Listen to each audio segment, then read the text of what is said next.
అనగా సృష్టింపబడుట. హెబ్రీ భాషలో బరా అనగా ఉనికిలోనికి వచ్చుట అని అర్థము.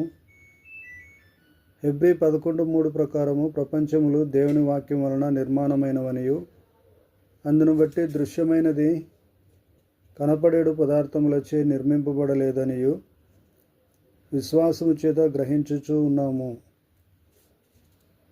ఆదికాండం 1-2 అధ్యాయాలలో సృష్టింపబడుట అనే పదం 7 సార్లు, ఆయన అనే పదం కూడా ఉపయోగించబడినవి.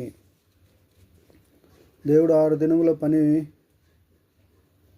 ప్రాముఖ్యముగా పునరుత్పాదకతను తెలుపుతున్నది. ఆదికాండం 1:1 ప్రకారము విశ్వము ఏర్పడినది. ఆదికాండం 1:21లో సముద్ర జలచర జీవులు సృష్టింపబడినవి. ఆదికాండం 1:27లో మానవుడు సృష్టించబడ్డాడు.